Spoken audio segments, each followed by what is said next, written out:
Hello friends welcome back to my channel. आज आम आम छातीर माप हिसाब से हाथर कटिंग करवा। आपणकर को भी साइज्र ब्लाउज होना कहीं आप हाथर कटिंग करेंगे।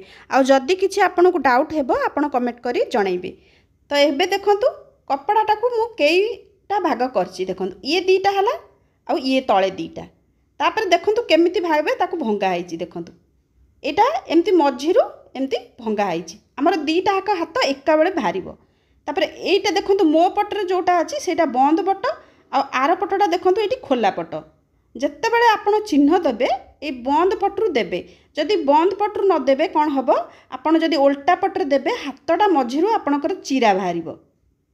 तो दीटा अलग अलग हो हाथटा। तो एबे कौन करेंगे आपण हाथर चौड़ाटा केमिति नेबे देखूँ देखूँ ब्लाउजर बैक साइडटा आपड़ चाहे प्रिंसेस कट करूँ जो भी ब्लाउज करूँ कटोरी ब्लाउज करूँ ये बैक साइडटा नेबे ये रखिकी इंची टेपटा ये जाए देखूँ मापिबे। ये देखूँ मुझे मापुची आप देखूँ केते हम आमर है 8.5 इंची। तो 8.5 इंची आपणकर 9.5 हो 10 हो जहाँ हो तो सेठी आप 1 इंची एक्सट्रा नेबे। तो ये मु 8.5 इंची होता मुझे 1 इंची एक्सट्रा नेली। यहाँ हूँ आमर 9.5 इंची चिन्ह देवे। मन रखु 1 इंची आप एक्सट्रा नेबे। तो ये 9.5 इंची मु चिन्ह देली। यहाँ हूँ आमर ब्लाउज हाथर जो आमर टोटाल चौड़ाटा आमर एतिकी भितर ही रहिबो। ताले आपणकर आउ कपड़ा किछि नष्ट हेबनी कि आपणकर जो कपड़ाटा लास्ट को बली परे कार अंटेनी तो सेटा हेबनी। एबे कौन करिबा आमर एठी ध्यान दबा कि एटा आमर साधा ब्लाउज जमती आमर गोटे अस्तर ब्लाउज थाए आ गोटे सिंपल ब्लाउज थाए। जदि आपण बिना अस्तर वाला करेंगे तो ये आपण 1.5 इंची नहीं जाए कपड़ाटा को मोड़िकी हेम सिलाई हम आउे 1/2 इंच मतलब टोटाल आपणकर जी लंब थी 2 इंची एक्सट्रा नेबे। आईटा आमर जेहेतु अस्तर वाला ब्लाउज हो तो ये आप 1 इंच एक्सट्रा नेबे। तले सिलाई जीव 1/2 इंच ऊपर सिलाई जीव 1/2 इंच। तो यहाँ कौ भी साइज रे ये नियमटा ही चलो। तो देखो एबे कौन करिबा आमर कपड़ाटा तलू टिके असाइज थाए प्रायतः आमर अस्त्र कपड़ा गुड़ा असाइज थाए। तो आम यहाँ को सीधा करदे ये टिके नाकु मार्जिन देकी आम कपड़ाटा को सीधा करदे।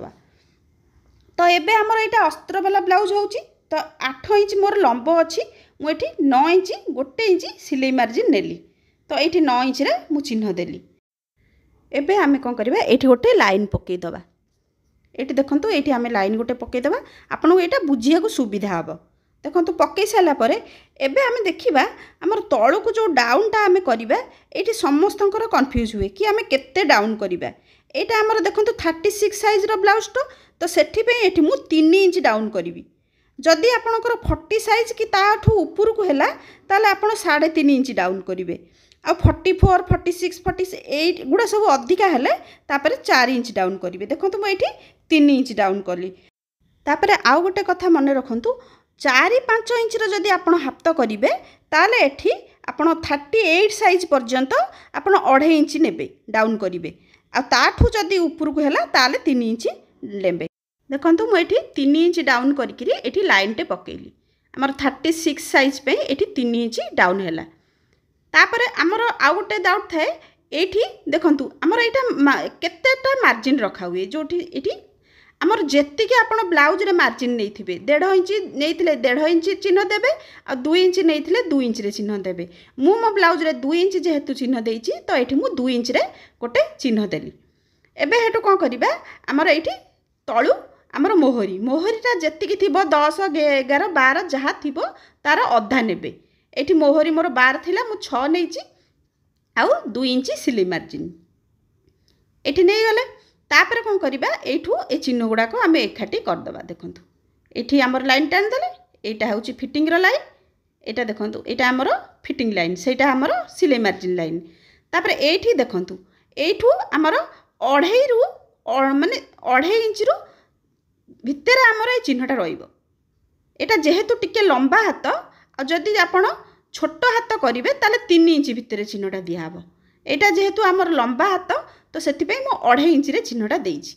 तो यू आमर सेपटा जीव जदि छोट हाथ करेंगे ये 3 इंच देवे आदि 32 साइज आउ 34 साइज करेंगे ताले 2 इंच देले भी चलिबो। तो ये देखंतु ମୁଁ ଏମିତି ଟିକେ ତଳକୁ ଡାଉନ୍ କରି ସେପ୍ ଦେଲି।